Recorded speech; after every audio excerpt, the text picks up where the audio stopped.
솔로몬의 잠언은 삶에 대한 지혜입니다. 잠언은 우리에게 많은 것을 깨닫게 하는데 가장 기본적인 것은 하나님이 어떤 분이신가. 잠언은 또 다른 교훈을 줍니다. 더 다른 하나를 깨닫게 하는데 다른 사람과 나의 관계를 어떻게 정립해 가는가에 대한 지혜를 알게 합니다. 잠언은 대화 속에서 어떤 말, 또 어떠한 청취가 있어야 되는가를 명확하게 가르쳐 주죠. 살아가면서 나가는 말도 중요하지만 듣는 말이 더 중요합니다. 그래서 야고보는 이렇게 말하죠. 사랑하는 형제들아, 너희가 알지니 사람마다 듣기는 속히 하고 말하기는 더디하고 성내기는 더디하라. 말하는 것보다 듣는 게 소중하다고 이야기하죠. 성경을 보게 되면 우리가 믿는 하나님도 말씀을 주시는 하나님이시긴 하지만 들으시는 하나님이심을 보게 됩니다. 예수님도 들으시는 분입니다. 성령님도 들으시는 분, 그분이 나의 말을 곁에서 들으신다. 지혜로운 사람은 내가 말하기 전에 하나님이 듣는 걸 알고 있고, 더 중요한 건 내가 누구의 말을 들어야 될지도 분별할 줄 아는 것이 지혜로운 사람입니다.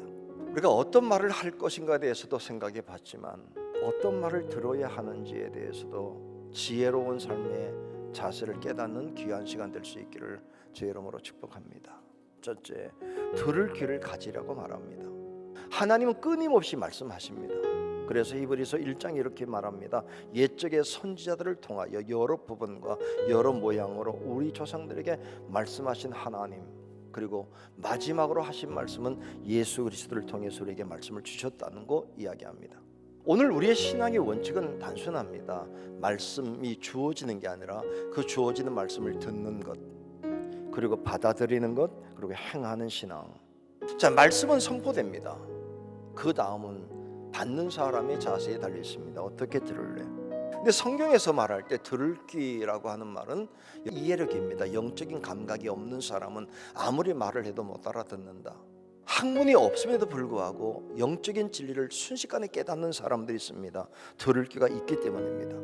그런데 더 중요한 것은 이런 겁니다. 마음 닫혀 있으면 하나님의 아들이 직접 와서 하나님의 말씀을 대변할지라도 마음이 닫혀 있기 때문에 듣지 못하게 됩니다. 잠언 20장 이렇게 말하죠. 듣는 귀와 보는 눈은 다 여호와께서 지으신 것이라. 보는 게 뭡니까? 보려고 하는 의지, 마음이 뭡니까? 열린 귀 있어야 됩니다. 듣는 사람은 아직도 내가 더 변화되어야 될 것을 알고 있는 사람입니다. 우리가 특별히 하나님의 말씀을 들어야 될 이유가 있습니다. 이유는 간단합니다. 그리스도의 사람으로 변화되어 가야 되는 것. 그래서 또 배우고 또 듣고 또 변화를 추구해 나가는 것이죠. 둘째는 들을 게 있다는 게 들을 말을 분별하라고 말씀하죠. 이런 말이 있습니다. 귀가 얇은 사람 다 듣습니다. 분별하지 못합니다. 가리질 못합니다. 그럼 열린 귀라는 게 뭘까요? 귀에도 파수꾼을 둬서 이 말이 내 인생에 도움이 되는지, 유익이 되는지, 내가 하늘 가는 길에 바른 소리인지를 분별할 줄 아는 지혜를 가져야 됩니다. 근데 잠언은 명확하게 그 답을 알려주지요. 듣지 말아야 될 소리가 무엇인가? 인간의 죄악의 출발이 뭡니까? 소리 들음이었습니다. 귀를 열었습니다. 마귀의 소리를 듣지 말았어야 되는데, 내 아들아, 악한 자가 너를 꿰을지라도 따르지 말라. 두 번째, 패역한 자의 소리를 듣지 마라. 여러 사람이 모여 얘기할지라도 옳지 않은 거, 대적하는 거, 이 말은 듣지 마라. 6장에 가서는 음녀의 매혹적인 유혹의 말을 더욱더 듣지 말아야 된다. 달콤한 말은 당장은 그것이 내게 어떤 좋은 결과를 가져올 것 같지만 결과가 뭔지를 예상하라는 이야기입니다. 그러면서 잠언은 듣지 말아야 될 말만 권면한 게 아니라 들어야 될 말도 알게 합니다. 잠언 22장, 너는 귀를 기울여 지혜 있는 자의 말씀을 들으며 내 지식을 마음에 둘지어다. 누가 지혜로운 사람일까요? 하나님을 경외하는 선생님, 하나님을 전적으로 의지하는 친구, 악한 자와 함께 하지 않는 지혜를 가진 사람의 조언. 또 두 번째 말합니다. 6장 이렇게 말하죠. 내 아들아, 내 아비의 명령을 지키며 내 어미의 법을 떠나지 말고 그것을 항상 내 마음에 새기며 내 목에 매라. 세 번째, 하나님의 말씀을 전하는 하나님의 사자. 말씀을 전하는 사람의 말을 듣고 따라가라. 그의 말을 듣고 순종해라. 그리고 그 길로 인도함을 받으라. 양처럼 걸어가라. 그러면 내 길이 열릴 거라고 말합니다. 셋째는 하나님의 말씀을 들을 귀가 열려야 됩니다. 구분하는 게 쉽지 않습니다. 수많은 소리가 들릴 때 무슨 소리를 들어야 될까 고민되는 게 있습니다.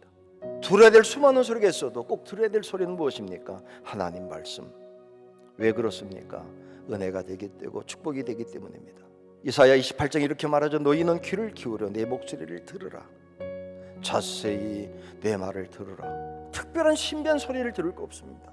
답은 명확합니다. 하나님 유익히 하실 것이고 선하게 하실 것이고 이 상황 속에서 우리에게 주시는 음성들이 있습니다. 어리석은 사람은 은혜의 말씀, 생명의 말씀, 축복의 말씀을 사방에 두고도 누리지 못합니다. 마음이 없어서. 말씀을 통해 하나님의 의도는 분명합니다. 항상 복을 누리게 하기 위함이라. 그런데 이랬던 하나님이 언약의 땅에 들어가서 거할지라도 말을 듣지 않으면, 말씀이 있는 게 아니라 그 말씀을 듣지 않으면, 그러므로 만군의 여호와께서 이와 같이 말씀하시니라. 너희가 내 말을 듣지 아니하였다. 그 땅에 사는 게 문제가 아니라 그 땅에서 들을 귀가 없어졌을 때 하나님이 이스라엘 민족을 약속된 땅에서 끌어내서 저주의 땅 바벨론으로 끌고 가게 되었다는 겁니다.